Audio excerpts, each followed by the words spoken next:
Hello mga kasangga, kumusta? So ito ang Gansyo TV. So ngayon mga kasangga, mayroon tayo ditong Glock 17 airgun caliber 4.5 mm na airgun CO2 pistol mga kasangga. So tingnan natin yung laman. So mayroon na tong certificate of registration. Kung makikita nyo, mayroon na tong certificate of registration galing sa Krame. Tapos tingnan natin ang unit. Wow! Meron siyang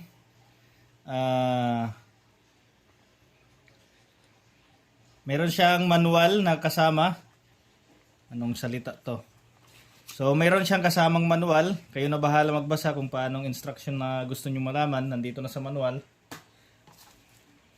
Tapos ito na yung ating unit. Meron na siyang 600 rounds na steel BBs. So steel BBs to, ibig sabihin tingga. Steel BBs. Reloadable. Tapos ito na yung ating unit. So ang ating unit, ang ganda mga kasangga oh. Licensed by Glock to. So itong kanyang serial number, officially licensed product of Glock. Glock 17 9x19. Ganda. So hindi ko pa masyadong familiar yung unit.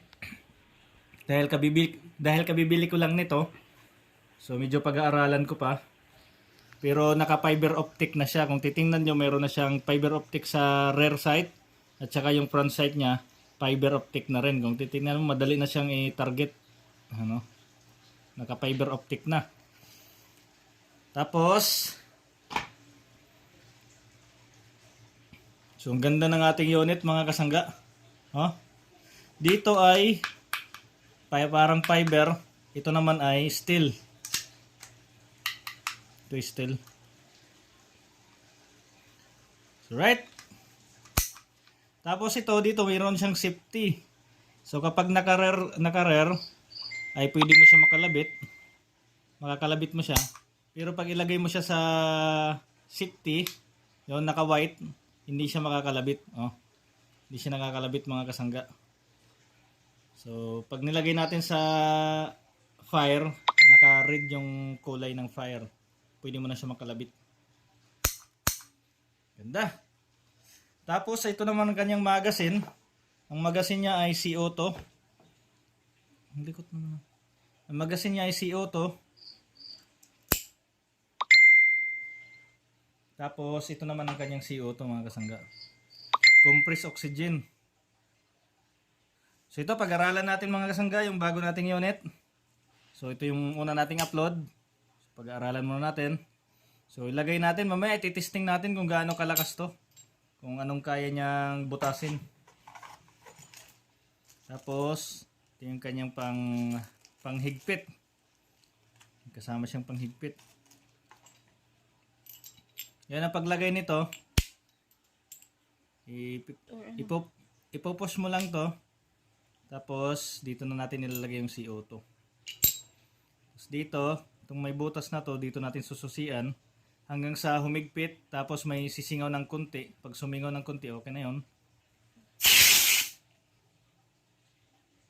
Yan. So okay na. So, ready na yung ating CO2 na magazine. Kakargahan na natin to ng bala. Yung bala natin, steel BBs. Pwede daw to, sabi ng pinagbilhan ko, pwede daw to, i-reload o pwede din to ibala ulit pag napulot mo. Pinutok. Hindi kagaya sa airsoft na plastic. Pag pinutok mo yon hindi na pwede gamitin. So ito pwede gamitin. So titesting natin to sa labas kung gaano kalakas yung ating unit na nabili.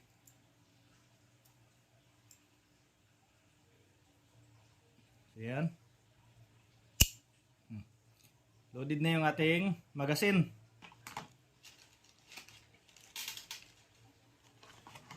Tapos ito na yung ating unit. Testing natin kung gaano kalakas. Ganda. So replica siya ng totoong Glock 17, yung laki niya. yung grip niya, talagang parehong-pareho talaga siya mga kasangga. Yung grip niya at saka yung sight. Ang pinagkaiba lang niya yung bala. So yung kanyang bala, steel bibis. So ayos, testing natin to sa labas.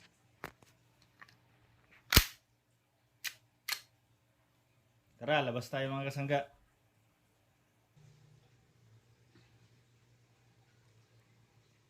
Tara, testing natin. Hanap tayo ng bote kung may mahanap tayong bote. Alright mga kasangga, ititesting natin to sa bote ng soft drinks. Kung kaya niya basagin. So mga distance natin nasa 5 meters. Hindi ko sure kung kaya niyang basagin to. So testing natin. Unit natin, loaded.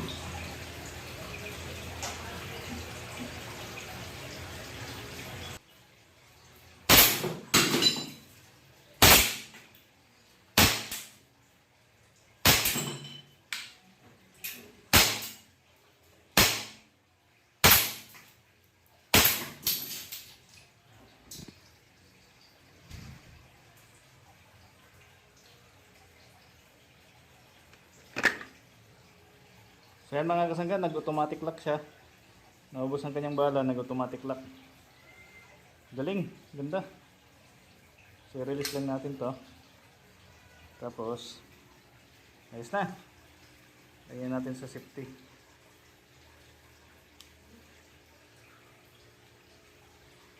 Pag naka-safety, hindi na siya makakalabit. Ganda. Tara, balik tayo sa loob.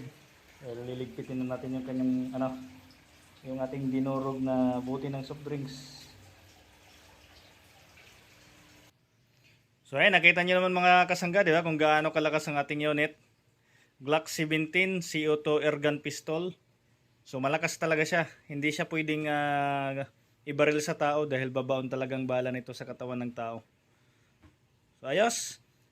Sa mga nagtatanong ng how much, hindi ko ito binibenta dahil binili ko lang din to dahil gusto kong magkaroon ng libangan. So gusto kong maglibang-libang kapag wala akong pasok. So sa mga nagtatanong kung saan ko nabili, so nabili ko to sa Makati Square sa Firepower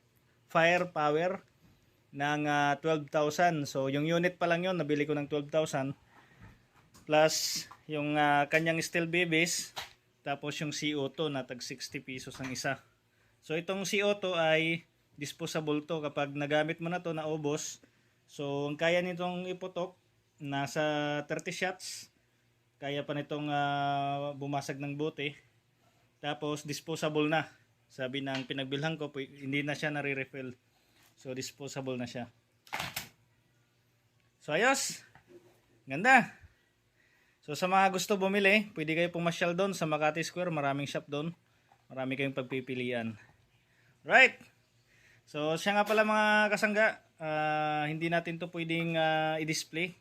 Hindi natin to pwede dalhin sa labas na kunwari may baril na pabukol-bukol tayo sa katawan dahil pwede tayong mapagkamalan o madisgrasya. So kapag may gun ban, bawal din natin to dalhin sa gun ban dahil kasama to sa gun ban.